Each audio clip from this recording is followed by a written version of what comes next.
마태복음 20장 1절부터 16절입니다. 함께 읽겠습니다.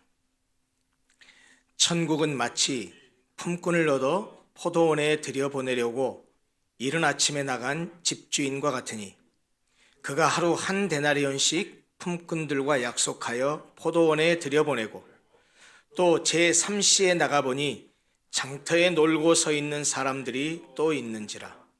그들에게 이르되 너희도 포도원에 들어가라. 내가 너희에게 상당하게 주리라 하니 그들이 가고 제6시와 제9시에 또 나가 그와 같이 하고 제11시에도 나가보니 서 있는 사람들이 또 있는지라. 이르되 너희는 어찌하여 종일토록 놀고 여기 서 있느냐. 이르되 우리를 품꾼으로 쓰는 이가 없음이니이다. 이르되 너희도 포도원에 들어가라 하니라. 저물매 포도원 주인이 청지기에게 이르되 품꾼들을 불러 나중 온 자로부터 시작하여 먼저 온 자까지 삭슬 주라 하니 제11시에 온 자들이 와서 한 데나리온씩을 받거늘 먼저 온 자들이 와서 더 받을 줄 알았더니 그들도 한 데나리온씩 받은지라. 받은 후 집주인을 원망하여 이르되 나중 온 이 사람들은 1시간밖에 일하지 아니하였거늘 그들을 종일 수고하며 더위를 견딘 우리와 같게 하였나이다. 주인이 그 중에 한 사람에게 대답하여 이르되 친구여 내가 내게 잘못한 것이 없노라. 내가 나와 한 데나리온의 약속을 하지 아니하였느냐. 내 것이나 가지고 가라. 나중 온 이 사람에게 너와 같이 주는 것이 내 뜻이니라. 내 것을 가지고 내 뜻대로 할 것이 아니냐. 내가 선함으로 내가 악하게 보느냐. 이와 같이 나중된 자로서 먼저 되고 먼저 된 자로서 나중되리라. 아멘.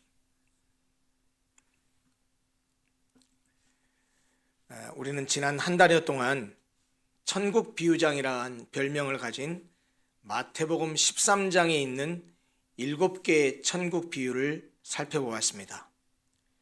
그리고 지난주부터는 마태복음 13장이 아닌 다른 곳에 있는 예수님의 천국 비유를 살펴보기 시작했습니다. 지난주에는 마태복음 18장에 있는 용서할 줄 모르는 종의 비유를 살펴보았습니다. 10,000달란트 빚진 자처럼 말로 다할 수 없는 죄를 하나님께 용서받아서 하나님 나라의 백성이 된 우리 그리스도인들은 하나님께 받은 그 용서의 은혜에 기초해서 다른 사람을 온전히 용서해야 한다라는 사실을 배웠습니다. 즉 용서는 천국 백성들에게 요구되는 필수적인 덕목이라는 사실을 지난주에 함께 살펴보고 또 깨달았습니다. 오늘은 마태복음 20장에 있는 포도원 품꾼의 비유를 살펴보려고 합니다. 우리가 함께 이 본문의 말씀을 읽어보았지만 이 비유는 관점에 따라서 선한 고용주에 대한 비유 또는 자비로운 포도원 주인의 비유라고도 불려지기도 합니다. 이 비유를 함께 살펴보기 전에 이 비유를 더 잘 이해하기 위해서는 먼저 몇 가지 배경 지식이 필요합니다. 무엇보다 이 비유에 나오는 시간에 대한 것입니다. 당시 유대인들은 보통 해가 뜰 때를 오전 6시 그리고 해가 질 때를 오후 6시로 보고 그 사이를 하루 12시간으로 나누어서 시간 계산을 했습니다. 그들에게서의 0시는 오전 6시죠. 그래서 제1시는 오전 7시가 되는 거고 제3시 그러면 오전 9시인 셈입니다. 따라서 사실 복음서를 볼 때 거기에 시간들이 많이 나오는데 제 몇 시라고 했을 때 그들의 시간을 오늘날 우리의 시간으로 고치려면 6시간을 더하면 지금 오늘날의 시간이 됩니다. 그러니까 오늘 비유에 등장하는 시간 제3시, 제6시, 제9시, 제11시가 등장하는데 제3시는 오전 9시, 제6시는 낮 12시, 제9시는 15시 그러니까 오후 3시가 되고요. 제11시는 17시 그러니까 오후 5시가 됩니다. 또 비유에 나오는 요소들이 무엇을 상징하는지를 아는 것도 이 비유의 말씀을 읽어가기 전에 좀 먼저 아는 것이 중요합니다. 포도원은 하나님의 나라 혹은 하나님께 부름받은 백성들, 다시 말하면 선민 공동체인 신약시대의 교회를 가리킨다고 볼 수 있습니다. 실제로 구약 성경에서도 포도원은 하나님의 선택으로 그의 백성이 된 이스라엘을 상징했었습니다. 그리고 품꾼은 하나님 나라와 교회를 위하여 일하는 성도를 가리키고요. 이 품꾼을 부르는 포도원 주인, 집주인은 택한 자를 부르시는 하나님을 상징하고 있습니다. 이제 이런 배경 지식을 토대로 해서 본문의 비유를 함께 살펴보려고 합니다. 농작물이나 과일을 수확할 시기가 되면 어느 지역이나 어느 곳이나 다 마찬가지겠지만 팔레스타인 지역도 이 포도 수확철이 되면 일시적으로 많은 일꾼들이 필요했습니다. 이 팔레스타인 지역은 보통 9월에 포도를 수확하는데 포도가 익기 시작하면 당도 유지를 위해서 3, 4일 안에 빨리 수확해야 했습니다. 그래서 이 비유에 등장하는 포도원 주인도 일꾼을 찾아서 아침 일찍 장터로 나갔습니다. 장터는 당시에 일자리를 찾는 사람들이 모여 인력시장을 형성하고 있었기 때문에 이 포도원 주인은 장터로 나갔던 것입니다. 근데 본문 1절을 보면 이른 아침이라고 번역이 되어 있는데 이 본래 헬라어 원어의 뜻은 새벽이란 뜻입니다. 그러니까 유대인 시간으로 보면 0시경이죠. 그러니까 오늘날 시간으로는 오전 6시를 가리킵니다. 포도원 주인은 일꾼을 구하기 위해서 그렇게 일찌감치 인력시장에 나가서 해가 지는 오후 6시까지 12시간 정도 일하는 대가로 한 데나리온을 주기로 품꾼과 약속했습니다. 그것은 당시의 적정 임금이었습니다. 결국 이렇게 해서 집주인은 품꾼들과 포도원에 가서 들어가서 일하는 조건으로 한 데나리온의 계약을 맺은 셈입니다. 다시 말하면 이 품꾼들은 집주인과 품삯에 동의를 했던 것이죠. 그러므로 나중에 이 품꾼들이 그들이 계약한 한 데나리온을 받게 되면 그것은 불평할 일이 아닌 것입니다. 정당한 계약 행위로 주어지는 것이니까요. 그런데 집주인은 아침 일찍 인력시장에 나가서 품꾼을 사서 포도원에 들여보냈지만 그 새벽에 나가서 품꾼들을 들여보내는 것으로 끝내지 않았습니다. 제3시, 즉 오전 9시에도 장터에 나갔습니다. 아직 놀고 서 있는 사람들이 있었습니다. 당시 상황은 로마의 식민지 통치하에 있었기 때문에 이 유대 지역에 살았던 사람들은 경제가 피폐해져서 일자리가 별로 없었기 때문에 실업자들이 굉장히 많았습니다. 거기에 아직도 일자리를 못 얻어서 빈둥거리고 있었던 사람들을 이 집주인은 그들도 포도원에 들어가서 이 일을 하게 했습니다. 그런데 처음에 불렀던 품꾼들에게는 한 데나리온을 주겠다고 약속했지만 이 두 번째 부른 품꾼들은 품삯을 정하지 않았습니다. 다만 상당한 임금을 주기로 약속했습니다. 여기서 이 상당한이라고 번역된 이 헬라어 단어는요, 본래 의미는 의롭다, 정당하다라는 뜻을 가진 단어입니다. 이 단어는 하나님의 속성인 공의를 나타낼 때도 사용되는 단어인데요. 집주인이 그들에게 상당한 임금을 주기로 했다라는 말은 그들을 의롭고 정당하게 대우해서 절대 손해를 끼치지 않겠다라는 의미를 함축하고 있습니다. 구체적인 액수는 아니지만 일한 만큼 거기에 상응하는 상당한 임금을 주겠다라는 말이죠. 이 품꾼들도 포도원 주인의 말을 신뢰하고 아무런 이의를 제기하지 않고 포도원에 들어가서 일을 했습니다. 그 후에도 이 집주인은 6시, 제6시, 그러니까 정오죠. 12시에, 그리고 제9시, 다시 말하면 오후 3시에 또 장터에 나가서 놀고 있는 품꾼들을 불러서 상당한 품삯을 약속하고 그들도 포도원에 들어가서 일을 하게 했습니다. 사실 이 품꾼들의 입장에서는 일할 기회가 없어서 그 시간이 되도록 지금 인력시장에서 팔려나가지 못하고 기다리고 있는 것이었는데, 그렇게 장터에서 서성이고 있었던 그들의 입장에서 보면 일자리가 주어진 것은 큰 은혜가 아닐 수 없었습니다. 그런데 이 집주인은 여기서 그치지 않습니다. 하루 해가 지기 직전인 제11시, 그러니까 6시간을 더하면 17시가 되는 거고, 지금 이 시간을 환산하면 오후 5시가 됩니다. 오후 6시가 되면 일을 파하게 되는데, 일을 마치게 되는데, 오후 5시에 장터에 또 나가봤습니다. 그 시간에도 일자리를 구하지 못하고 종일토록 서 있는 사람들이 있었습니다. 문제는 그들을 써줄 사람이 없었던 것입니다. 일할 시간이 1시간밖에 남지 않은 시간임에도 집주인은 그 사람들에게도 일할 기회를 제공해서 포도원에서 들어가 일을 하라고 했습니다.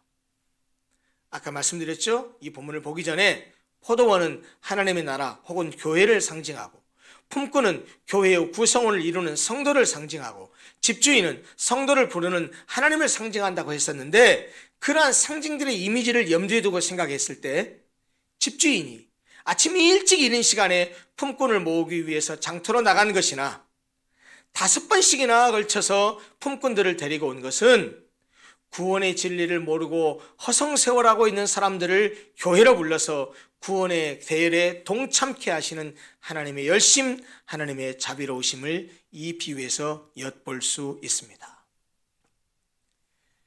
해가 저물어 일을 마쳤습니다. 그래서 포도원 주인은 그의 청지기를 통해서 고용된 품꾼들에게 임금을 지불하게 했습니다. 고대 유대인들은 하루 일한 것으로 그날 벌어서 그날 먹을 것을 해결하는 가난한 사람들이 많았기 때문에 하루 일이 끝나는 시간에 품삯을 지불하는 것을 원칙으로 했습니다. 성경에도 신명기에도 그것을 규정하고 있습니다. 한편 청지기는 그리스도를 상징하는데요, 집주인이 청지기를 통해서 품삯을 지불하시듯이 성부 하나님께서는 성자 예수 그리스도를 통해서 구원을 베푸신다는 것을 또 비유를 통해서 보여주고 있습니다. 그리고 이 일을 마치고 정산을 하는 이 시간은 모든 사람이 이 세상에서 일을 마치고 하나님 앞에 나아가서 심판을 받는 종말의 때를 상징하기도 합니다. 그런데 이 일을 다 마치고 나서 이 집주인이 청지기에게 품꾼들을 불러 품삯을 줄 때 일반적으로는 맨 먼저 와서 일한 사람들에게 품삯을 정산하는데, 그 일반적인 관례와는 다르게 나중 자부터 품삯을 정산해 주라고 합니다. 그러니 누가 제일 먼저 정산을 했겠습니까? 맨 나중 오후 5시에 와서 1시간밖에 일하지 않은 품꾼을 불러서 정산을 했는데 그에게 한 데나리온을 주었습니다. 우리가 잘 알듯이 한 데나리온은 일꾼들이 하루 종일 일했을 때 받는 일당입니다. 그러나 지금 맨 나중에 온 오후 5시에 온 이 사람들은 고작 1시간밖에 일하지 않았습니다. 그럼에도 불구하고 포도원 주인은 하루 온종일 일한 사람의 품삯에 해당하는 한 데나리온을 주었다라는 말입니다. 사실 그들은 한 데나리온을 주겠다고 약속을 받은 것도 아니고 한 데나리온에 가서 일하기로 계약을 맺은 것도 아닙니다. 어쩌면 그 1시간밖에 일하지 않은 5시에 포도원에 들어가서 일한 그 사람들은 고용해주는 사람이 없어서 그때까지 기다려도 누구를 자기 일로 쓰는 사람이 없었기 때문에 하루를 허탕칠 뻔했던 사람들입니다. 만약에 그들이 어디 가서 일을 하지 못하게 되면 가족들을 굶길 수밖에 없었던, 누군가의 도움이 절실히 필요했던, 누군가의 고용이 절실히 필요했던 그런 사람들이었습니다. 그렇기 때문에 오후 5시가 된 마당에 1시간만이라도 일할 수 있도록 고용해준 포도원 주인이 얼마나 감사했을지 모릅니다. 그들은 비록 1시간밖에 일하지 못하지만 12분의 1 데나리온 정도밖에 그 품삯을 주더라도 그것이라도 받아서 가족들의 생계를 유지해야 되기 때문에 1시간밖에 일하지 못해도 그들을 그때 불러준 그 포도원 주인이 너무너무 고마웠을 것입니다. 그런데 주인이 그들에게 하루 종일 일한 사람과 동일한 일당을 주게 되었으니 그 한 데나리온을 받은 5시에 들어간 그 일꾼들은, 품꾼들은 얼마나 감사했겠습니까? 그들에게는 정말 말할 수 없는 은혜였습니다. 그리고 그들에게 이 한 데나리온을 준 이 집주인, 포도원 주인의 행동은 그들에게 베푼 자비와 긍휼, 사랑이었습니다.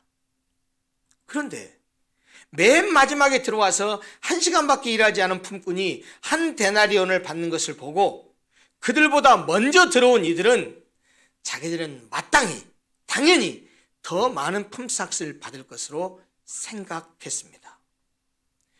제11시에 들어간 사람은 1시간 일했고 제9시에 들어간 사람은 3시간 일했을 것이고 제6시에 들어간 사람은 6시간, 제3시에 들어간 사람은 9시간, 그리고 아침 일찍 새벽에 들어간 사람은 약 12시간을 일한 셈이거든요. 그런데 주인은 청지기를 통해서 모두에게도 똑같이 한 데나리온의 품삯을 주었습니다. 제일 먼저 포도원에 들어온 사람들은 분명히 주인과 한 데나리온을 받기로 약속을 했거든요. 그런데 그들은 포도원에서 들어와서 일을 할 때 1시간밖에 일하지 않은 사람들과 자기가 12시간 일한 것, 9시간 일한 것, 6시간 일한 것, 3시간 일한 것, 이것을 비교해서 자신들이 포도원 주인과 약속한 것은 잊어버리고 자신들이 더 받을 것이라고 착각한 것이죠. 다른 사람들과의 비교를 통해서 더 많은 것을 갖기 원하는 욕망이 본래 포도원 주인과 맺었던 약속을 잊어버리게 했고 더 많은 것을 기대하는 욕심을 낳게 했던 것이죠. 그 결과 약속한 한 데나리온을 받고도 포도원 주인을 원망한 것입니다. 11시에 온 사람들은 1시간밖에 일하지 않았는데 어떻게 그들을 종일 수고하고 더위를 견딘 자기들과 똑같이 여기느냐는 것입니다. 한마디로 말하면 자신들을 1시간밖에 일하지 않은 사람들과 동등하게 취급했다는 사실이 그들의 불만의 요지였습니다. 그러나 그들이 원망하고 불평한 진짜 이유는 1시간밖에 일하지 않은 사람들에게 집주인이 베푼 관대함 때문이었습니다. 자신들이 기대했던 것보다 더 적은 품삯을 받은 것을 불평했다기보다는 1시간밖에 일하지 않은 일꾼들에게 후히 주시는 그 집주인의 관대함에 대해서 시기하고 불평했다는 말이죠. 그것은 1시간밖에 일하지 않은 일꾼들과 하루 종일 일한 자신들과 비교한 데서 비롯된 것이었습니다. 그러나 주인은 이들의 불평과 항의를 이유가 없다고 일축하십니다. 왜냐하면 주인은 처음에 약속한 대로 품삯을 정당하게 지불했기 때문입니다. 집주인이 불러주지 않았다고 한다면 일할 기회조차 없었을 것이고 더군다나 처음 약속한 대로 한 데나리온의 품삯을 주었으니 주인은 원망받을 이유가 전혀 없는 셈입니다. 오히려 그들은 주인에게 감사해야 했죠. 왜요? 주인이 불러가서 일을 시키지 않았다고 한다면 그들은 품삯을 받을 수 없었고 그렇게 되면 자기들의 가족을 먹여 살릴 수 없었기 때문이죠. 그런데 그들은 맨 나중에 온 사람들에 대한 시기와 질투로 주인을 원망했던 것입니다. 나아가 주인은 나중 온 사람에게 처음 온 사람과 같이 주는 것이 자신의 뜻이라고 말하기까지 합니다. 그런데 여기 14절에 내 뜻이니 라고 번역한 헬라어 원어는요, 좋아하다, 즐거워하다, 의도하다, 갈망하다라는 뜻까지 가지고 있습니다. 결국 내 뜻이니라 이 단어를 통해서 말하고자 한 것은 늦게 온 사람들을 일찍 온 사람들과 동일하게 처우하는 것이 주인이 좋아하는 일일 뿐만 아니라 처음부터 그것을 의도하고 갈망했던 일이기도 하다라는 그런 의미입니다. 이것은 뭘 말합니까? 하나님의 구속 역사의 특징을 말해주고 있습니다. 하나님은 어떻게 부름을 받았든지 부름받은 순서에 상관없이 하나님 앞에 나온 자에게는 누구에게나 동일하게 구원을 허락하시고 또 하나님께서 그것을 기뻐하신다라는 말을 의미하고 있습니다. 하나님께서는 당신의 모든 백성에게 풍성한 은혜를 베푸시기를 기뻐하십니다. 또 하나님은 이 집주인은 내 것을 가지고 내 뜻대로 할 것이 아니냐라고 말했는데 이 말은 내가 원하는 대로 하는 것이 내게 합당하지 않느냐라는 뜻으로서 자신의 소유를 자신의 뜻대로 사용하는 것은 합당한 행위라는 말입니다. 나아가 주인은 비록 늦게 포도원에 왔지만 동료가 후한 대접을 받은 것에 대해서 같이 즐거워해야 마땅한데도 불구하고 이를 못마땅한 눈으로 보는 것을 꾸짖습니다. 사실 인간은요, 공로주의에 사로잡혀서 하나님의 크신 은혜를 바라보기보다는 자신의 우월함을 타인과 비교해서 자신을 드러내기를 좋아합니다. 먼저 온 일꾼들이 불평했던 것도 집주인이 다른 사람에게 베푼 관대함을 시기한 것이고, 자신들은 그들과 비교 우위적으로 생각했는데 그들을 똑같이 대접했기 때문에 그런 불평을 했던 것입니다. 이 비유의 결론이 무엇입니까? 마지막 16절입니다. 이와 같이 나중된 자로서 먼저 되고 먼저 된 자로서 나중되리라. 이것이 본문의 이 포도원 품꾼의 비유의 결론에 해당하는 말입니다. 그런데요, 재미있는 것은 이 포도원 품꾼의 비유가 20장 1절부터 시작되는데 이 비유 바로 앞에 19장에 보면 19장 마지막 절에도 이 포도원 품꾼의 비유의 결론에 해당하는 말과 유사한 말이 똑같이 쓰여 있습니다. 19장 마지막 절 뭐라고 되어 있습니까? 똑같은 말이죠. 그러나 먼저 된 자로서 나중되고 나중되로서 먼저 될 자가 많으니라. 사실 이 말씀은요, 19장 마지막 절 이 말씀은 19장 16절부터 22절에 보면 부자 청년의 기사가 나옵니다. 그리고 이어지는 19장 23절부터 29절에 보면 모든 것을 버리고 따른 제자들의 미래 보상에 관한 베드로의 질문이 나와 있고 거기 예수님이 답변이 거기 제시되어 있습니다. 바로 그 내용과 연결되어 있기 때문입니다. 무슨 선한 일을 해야 내가 영생을 얻을 수 있습니까? 라고 예수님께 찾아와서 묻습니다. 이 부자 청년이. 예수님이 대답합니다. 생명에 들어가려면 계명들을 지켜라. 어떤 계명들을 지키라는 말입니까? 살인하지 말라, 간음하지 말라, 도둑질하지 말라, 거짓 증언하지 말라, 내 부모를 공경하라, 내 이웃을 내 자신과 같이 사랑하라 하신 이런 계명들을 지켜라. 이 모든 것을 내가 지켰습니다. 아직도 내가 무엇이 부족합니까? 그때 예수님 대답이 뭐였죠? 내 소유를 팔아 가난한 사람들에게 나누어 주라. 그리고 와서 나를 따르라 라고 말했습니다. 근데 청년의 선택이 뭐였습니까? 그 부자 청년은 재물이 많기 때문에 그것을 포기할 수 없어서 근심하며 예수를 떠났습니다. 그 부자 청년과의 대화 후에, 부자 청년이 떠난 후에 예수님이 제자들에게 이렇듯이 부자는 천국에 들어가기 어렵다고 말씀하십니다. 낙타가 바늘귀로 들어가는 것이 부자가 하나님 나라에 들어가는 것보다 더 쉽다라고 말씀하시면서 부자가 천국에 들어가는 것이 어렵다라는 말씀을 하셨습니다. 제자들이 놀라서 묻습니다. 그렇다면 누가 구원을 얻을 수 있습니까? 예수님이 대답하십니다. 사람으로서는 할 수 없으나 하나님으로서는 다 할 수 있느니라. 이때 베드로가 예수님께 질문을 합니다. 주님, 우리가 모든 것을 버리고 주님을 따르지 않았습니까? 그러면 우리는 무엇을 얻게 됩니까? 모든 것을 버리고 따른 우리는 무엇을 얻게 됩니까? 예수님 말씀하셨습니다. 영생을 상속하리라. 여러분, 부자 청년은 계명도 지키고 재산도 많아서 마치 먼저 된 자처럼 여겨졌습니다. 반대로 제자들은 아무것도 가진 것이 없고 보잘것없어서 마치 나중된 자처럼 보였습니다. 그러나 부자 청년은 영생을 얻지 못했지만 제자들에게는 영생과 많은 보상이 약속되어 있다고 예수님 말씀하셨습니다. 이 비유에서 말하고 있는 것도 마찬가지라는 거예요. 아침 일찍 포도원에 들어가서 하루 종일 일한 사람들은 하루 품삯을 쓸 약속했음에도 불구하고 나중에 들어가서 일한 사람들과 비교하다가 악한 눈을 갖게 되고 그로 말미암아서 집주인의 관대한 처사를 시기하고 불평했습니다. 하지만 나중에 들어가 일한 사람들은 생각지도 못한 하루 품삯을 받았습니다. 집주인의 은혜에 감사하는 마음을 갖게 되었다는 것이죠.